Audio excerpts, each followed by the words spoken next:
എന്താ പറഞ്ഞോളൂ. അത് പിന്നെ എന്നോട് എന്തെങ്കിലും പറയാൻ നിനക്ക് എന്തിനാ ഈ മുഖവരെയൊക്കെ? ഞാൻ ആദ്യമേ പറഞ്ഞിട്ടില്ലേ, നിനക്ക് എന്നോട് എന്തും തുറന്നു പറയാം. തുറന്നു പറയണം. ആരോടും ഒന്നും പറയാതെ ഉള്ളിലൊതുക്കി വെച്ച ശ്വാസം മുട്ടി മരിച്ചു പോവും. വരത എന്തൊക്കെയോ ഓർത്തുകൊണ്ട് പറഞ്ഞു. നീ എന്താ ഇങ്ങനെയൊക്കെ പറയുന്നേ? ഏയ് ഒന്നുമില്ല, നീ പറ, എന്താ നിനക്ക് പറയാനുള്ളത്? എനിക്ക് തിരിച്ച് ക്ലാസ്സിൽ പോകണമെന്നുണ്ടായിരുന്നു. അമ്മയോടും അച്ഛനോടൊക്കെ നീ ഒന്ന് ചോദിച്ച് സമ്മതം വാങ്ങുമോ? ഏട്ടനോട് ചോദിച്ചോ നീ? ഇല്ല. ഏട്ടനോട് ചോദിച്ചാ മതി. അങ്ങനത്തെ കാര്യങ്ങളൊന്നും ഇവിടെ വേറെ ആരോടും ചോദിച്ച് സമ്മതം വാങ്ങേണ്ട ആവശ്യമൊന്നുമില്ല. അയാളോട് ചോദിക്കലാണ് ഏറ്റവും വലിയ കടമ്പ. ആ മുരടനോടിപ്പോ എങ്ങനെയാ ഞാൻ ചോദിക്കുക? അവൾ മനസ്സിലോർത്തു. ചാരു, നീ എന്താ ചിന്തിക്കുന്നേ? ഏയ് ഒന്നുമില്ല. ഏട്ടൻ വന്നിട്ട് ഏട്ടനോട് ചോദിക്കാം എന്നാല്. ഒരു നിമിഷം വരതയെ കൊണ്ട് അവനോട് ചോദിപ്പിച്ചാലോ എന്നവൾ ചിന്തിച്ചു. പക്ഷേ അവർക്കിടയിൽ പ്രശ്നങ്ങൾ ഇനി മൂന്നാമതൊരാൾ അറിയണ്ട എന്ന് കരുതി അവൾ ആ ആലോചന വേണ്ടെന്ന് വെച്ചു. ദേവ് കോടതിയിലെ കേസ് കഴിഞ്ഞ് ആതിരയെയും കൊണ്ട് തിരിച്ച് വീട്ടിലേക്ക് തന്നെ വന്നു. എന്തായടാ? ഉമ്മറത്ത് തന്നെ പ്രഭാകരൻ അവരെയും കാത്ത് നിൽക്കുന്നുണ്ടായിരുന്നു. അത് അടുത്ത രൂപത്തിലേക്ക് മാറ്റി. അതെന്തേ? ആ നാരി കോടതിയിൽ ഹാജരായിട്ടില്ല. അവൻ ദുബായിലാണത്രേ. എച്ചിൽ നായിയെ പോലെ നമ്മൾ കൊടുത്ത മുതൽ കൊണ്ട് അവൻ ബിസിനസ് ചെയ്ത് കൂടുതൽ ഉണ്ടാക്കുകയാണല്ലോ. ദേവിന് അവനോടുള്ള ദേഷ്യം അവന്റെ വാക്കുകളിൽ വ്യക്തമായിരുന്നു. അവന്റെ സഹോദരിമാരിൽ അവന് ഏറ്റവും ഇഷ്ടം വരതയോടായിരുന്നുവെങ്കിലും ആതിര അവന് അമ്മയുടെ സ്ഥാനത്തായിരുന്നു. ആതിര ജനിച്ച് 5 വർഷങ്ങൾക്ക് ശേഷം പിറന്ന അവന്റെ എല്ലാ കാര്യങ്ങളും ചെറുപ്പം മുതലേ ഒരു അമ്മയുടെ സ്ഥാനത്ത് നിന്ന് അവൾ ചെയ്തു കൊടുത്തിരുന്നു. അവളെ ഇങ്ങനെ ദ്രോഹിക്കുന്നതിനുള്ള അവന്റെ ദേഷ്യം വളരെ കൂടുതലായിരുന്നു. ദേവന്റെ ശബ്ദം കേട്ട് ചാരു ഉമ്മറത്തേക്ക് വന്ന് നോക്കിയെങ്കിലും അപ്പോഴേക്കും അവൻ ആതിരയെ അവിടെ ഇറക്കി അവിടെ നിന്നും പോയിരുന്നു. അവൻ നേരെ പോയത് ഒരു 5 കിലോമീറ്റർ അകലെയുള്ള അവരുടെ തന്നെ ഗസ്റ്റ് ഹൗസിലേക്കാണ്. അവിടെ അവനെയും കാത്ത് അവന്റെ ഏറ്റവും പ്രിയപ്പെട്ട സുഹൃത്തുക്കളായ നരനും പ്രദീപും നിൽക്കുന്നുണ്ടായിരുന്നു. അവന്റെ ബിസിനസ് പാർട്ട്നേഴ്സ് കൂടെയാണ് അവർ. ഞങ്ങളോട് വേഗം ഇവിടേക്ക് എത്താൻ പറഞ്ഞിട്ട് നീ ഇതെവിടെ പോയി കിടക്കുമായിരുന്നു? ഞാൻ പറഞ്ഞില്ലേ, കോടതിയിലായിരുന്നു. ആ ചെറ്റ ഹാജരായിട്ടില്ല. അതുകൊണ്ട് കേസ് നീട്ടി. നീ ആ ഡോർ തുറന്നേ.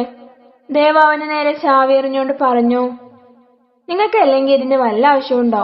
ആ പെണ്ണിനെയും കൊണ്ട് ഈ കോടതി കയറിറങ്ങുന്ന നേരം അതെല്ലാം പോട്ടെന്നങ്ങ് വിചാരിച്ചൂടെ? ഡോറിന്റെ ലോക്ക് തുറന്നുകൊണ്ട് നരൻ പറഞ്ഞു.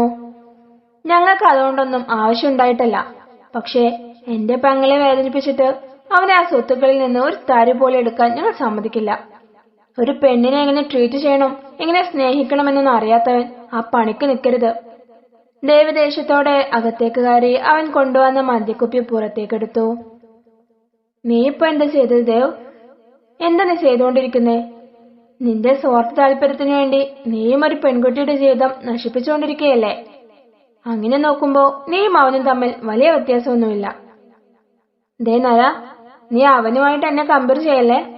എന്റെ ചേച്ചിയെ ഞങ്ങൾ ആ ശ്രീക്ക് നല്ല അന്തസ്സോടുകൂടെ എല്ലാം കൊടുത്തുകൊണ്ട് ജീവിതകാലം മുഴുവൻ ഒരുമിച്ച് ജീവിക്കാൻ വേണ്ടി കല്യാണം കഴിപ്പിച്ചു കൊടുത്തതാ. ഞാൻ താലി കെട്ടിയവൾ പണത്തിനു വേണ്ടി എന്റെ മുന്നിൽ കഴുത്ത് നീട്ടി തന്നവളാ. എനിക്കൊരു കുഞ്ഞ് ജനിച്ച ആ ബന്ധം അവസാനിക്കുകയും ചെയ്യും. എന്തായാലും അവളെ കാണാൻ ഒടുക്കത്തെ ലുക്കാണ് ഇട്ടത്. പറ്റുന്ന സമയം എനിക്കും കൂടെ അവളൊന്ന് സെറ്റാക്കിത്താ. ഒരു രാത്രി, ഒറ്റ രാത്രി, അത് മാത്രം മതി. പ്രദീപ് കാമ നിറഞ്ഞ കണ്ണുകളോടെ പറഞ്ഞു. ഡാ, എന്ത് തോന്നിയാസാണ് നീ പറയുന്നേ? നരൻ അവന്റെ ഷോൾഡറിൽ പിടിച്ചു. നീ അവനെ വിട്ടേക്ക് നരൻ. അവൻ ചോദിച്ചതിൽ തെറ്റൊന്നുമില്ല. അവളെ പോലെയുള്ളവന്മാർക്കൊന്നും അതിനൊന്നും ഒരു കുഴപ്പവും ഉണ്ടാവില്ല. പൈസ കിട്ടിയ ഏതൊരു മുന്നിലും കിടന്നു കൊടുക്കും അവൾ. ദേവ് പുച്ഛത്തോടെ പറഞ്ഞു. പക്ഷേ അവളെ കണ്ടിട്ട് അങ്ങനെ ഒരു പെൺകുട്ടിയാണെന്ന് തോന്നുകയേയില്ല. നിനക്കെന്തിനാണ് അവളോട് ഇത്രക്ക് സിമ്പതി? നിന്റെ പെങ്ങളൊന്നും അല്ലല്ലോ. നീ അവളെയും കൊണ്ട് ഒരു ദിവസം ഇവിടേക്ക് വാ ദേവ്. ഏയ്, എന്റെ കുഞ്ഞിനെ അവൾ പ്രസവിക്കുന്നത് വരെ അവളുടെ ശരീരം കളങ്കപ്പെടുത്താൻ സമ്മതിക്കില്ല. വേണ്ട, അതൊക്കെ കഴിഞ്ഞിട്ട് മതി. ഞാൻ കാത്തിരുന്നോളാം. അവളെ പോലെ ഒരു അടാറ് ചരക്കിനെ കിട്ടാൻ കുറച്ചൊക്കെ കാത്തിരുന്നത് വെച്ച് ഒരു മടുപ്പുമില്ല. അങ്ങനെ കിട്ടുമ്പോ അതിന്റെ ലഹരി കൂടുകയുള്ളൂ. ഗ്ലാസ്സിലിരിക്കുന്ന മദ്യം ഒരു മുറുക്ക് കുടിച്ചുകൊണ്ട് അവൻ വീണ്ടും പറഞ്ഞു. നീ ഇങ്ങനെ ഓരോ ദിവസം ഓരോരുത്തന്മാരുടെ കൂടെ കാമം തീർത്തിട്ട് ആരോടുള്ള വാശിയാ കാണിക്കുന്നേ? നീ ഒന്നും അറിയാത്തവനെ പോലെ സംസാരിക്കില്ലേ നരൻ? ഞാൻ ജീവനെ പോലെ സ്നേഹിച്ചവൾ ഭർത്താവായി എന്നെ കൊണ്ട് നടന്ന് മറ്റൊരുത്തന്റെ കൂടെ ഒരു നൂൽബന്ധം പോലും ഇല്ലാതെ ഒന്നിച്ച് കിടക്കുന്നത് നേരിട്ട് കാണേണ്ടി വന്നവനാ ഞാൻ. അതുകൊണ്ട് നീ ഇങ്ങനെ നടന്ന അവൾ ചെയ്തതിന് പകരമാവോ അത്? അവളോടുള്ള പ്രതികാരമല്ല, അവളെ മാത്രം ലോകമായി കണ്ട് മറ്റൊരു പെണ്ണിന്റെ മുഖത്തേക്ക് പോലും നോക്കാതെ നടന്ന എന്നോട് തന്നെയാ എന്റെ പ്രതികാരം. അങ്ങനെ അവർ പരസ്പരം അവരുടെ പ്രശ്നങ്ങളും സങ്കടങ്ങളും പറഞ്ഞ് രാത്രി പിരിഞ്ഞു. അന്ന് ദേവ് കുറച്ച് അധികം മദ്യപിച്ചിരുന്നു. മദ്യലഹരിയിൽ അച്ഛനായ പ്രഭാകരന്റെ മുന്നിൽ അവൻ ഇന്നേ വരെ പോയി നിന്നിട്ടില്ല. അതിനുള്ള ധൈര്യം അവനുണ്ടായിട്ടില്ല. ബിസിനസ് സാമ്രാജ്യം മുഴുവൻ വിറച്ചു നിൽക്കുന്ന ആദിദേവ് മാളിയേക്കലിന് ലോകത്ത് ഏറ്റവും പേടിയുള്ള ഒരേ ഒരാൾ പ്രഭാകരനായിരുന്നു. രാത്രി 10 മണി വരെ അദ്ദേഹം ഉറങ്ങുകയില്ല എന്ന് അവൻ ഉറപ്പുള്ളതുകൊണ്ട് അവൻ അതുവഴി വീട്ടിലേക്ക് പോയില്ല. 10 മണി കഴിഞ്ഞപ്പോ അവൻ വണ്ടിയുമെടുത്ത് പുറത്തേക്കിറങ്ങി. അപ്പോഴും പാതി ലഹരിയിൽ തന്നെയായിരുന്നു അവൻ. ചാവിയെടുത്ത് കാർ സ്റ്റാർട്ടാക്കിയെങ്കിലും കണ്ണുകൾ ശരിക്കും തെളിയുന്നുണ്ടായിരുന്നില്ല. ആക്സിലേറ്ററിൽ കാലമർത്തിയതും വണ്ടി നേരെ മുന്നിലുള്ള മതിലിൽ പോയി ഇടിച്ചു. ദേവ്, നീ എന്താ ചെയ്യുന്നേ? നരനും പ്രദീപും അപ്പോഴേക്കും ഓടി വന്നു. ഡാ, ഡോർ തുറക്ക്, എന്തെങ്കിലും പറ്റിയോ നിനക്ക്? നരൻ ഗ്ലാസിന് മുട്ടി. എനിക്കൊന്നും പറ്റിയിട്ടില്ല, വണ്ടിക്ക് എന്തെങ്കിലും പറ്റിയോ? കുഴഞ്ഞ നാക്കുമായി ഡോർ തുറന്ന് പുറത്തേക്ക് വന്നുകൊണ്ട് ദേവ് ചോദിച്ചു. ഫ്രണ്ടിൽ സ്ക്രാച്ച് ഉണ്ട്.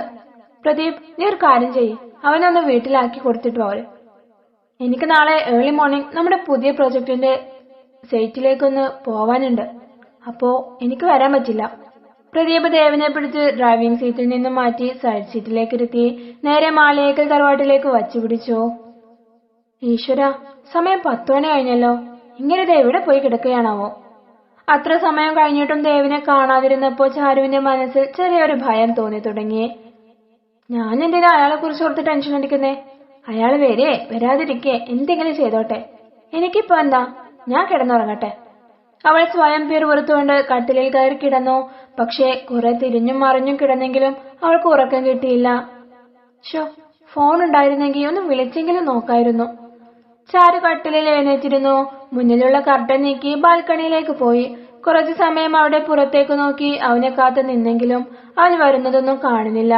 അവരുടെ കല്യാണം കഴിഞ്ഞ് ഇതുവരെ അവൻ ഇത്രയും വൈകി വന്നിട്ടുണ്ടായിരുന്നില്ല. ആരോടെങ്കിലും ചോദിക്കാമെന്ന് കരുതി അവൾ രണ്ടും കൽപ്പിച്ച് താഴേക്കിറങ്ങി. പക്ഷെ അവിടെ എല്ലാവരും ഉറങ്ങിയിട്ടുണ്ടായിരുന്നു. കുറച്ചു സമയം എന്ത് ചെയ്യുമെന്ന് ചിന്തിച്ച് അവൾ അവിടെ തന്നെ നിന്നു. പിന്നെ തിരിച്ചു മുകളിലേക്ക് തന്നെ കയറാനൊരുങ്ങി. അപ്പോഴാണ് പുറത്തു നിന്നും വണ്ടിയുടെ ശബ്ദം കേട്ടത്. അവൾ വേഗം ജനലരികിലേക്ക് പോയി ഗ്ലാസിനുള്ളിലൂടെ നോക്കി. അപ്പോൾ കാറിൽ നിന്നും ദേവ് ഇറങ്ങി വരുന്നത് കണ്ടു. ചാരു പെട്ടെന്ന് തന്നെ ഡോർ തുറന്നു. പ്രദീപ് ദേവിനെയും കൊണ്ട് അവളുടെ അടുത്തേക്ക് വന്നു. കാല് ശരിക്കും നിലത്തുറക്കാത്ത അവന്റെ അവസ്ഥ കണ്ട് ചാരുവിന് ദേഷ്യം തോന്നി. ഇവൻ കുറച്ച് ഓവറായിട്ടുണ്ട്, ജസ്റ്റ് ഒന്ന് ഷോൾഡറിൽ പിടിച്ച് ഒരു സപ്പോർട്ട് കൊടുത്തേക്ക്. പ്രദീപ് അവനെ അവളെ ഏൽപ്പിച്ചു. അതിനിടയിൽ അവൻ അവളുടെ കഴുത്തിൽ അവന്റെ കൈകൊണ്ടൊന്ന് പിടിച്ചു. ചാരു പെട്ടെന്ന് തന്നെ അവിടെ നിന്നും കുറച്ച് മാറി നിന്നു.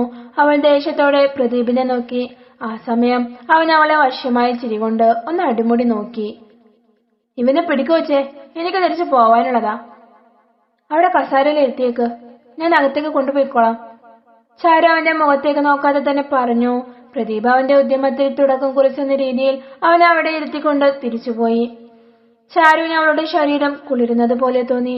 പ്രദീപിന്റെ സ്പർശനം അവളെ ഒരു അരാജകത്വം സൃഷ്ടിച്ചു. കസാരയിൽ തളർന്നിരിക്കുന്ന ദേവിനെ കൈപിടിച്ച് എഴുന്നേൽപ്പിച്ചുകൊണ്ട് അവൾ അകത്തേക്ക് കയറി. തുടരും.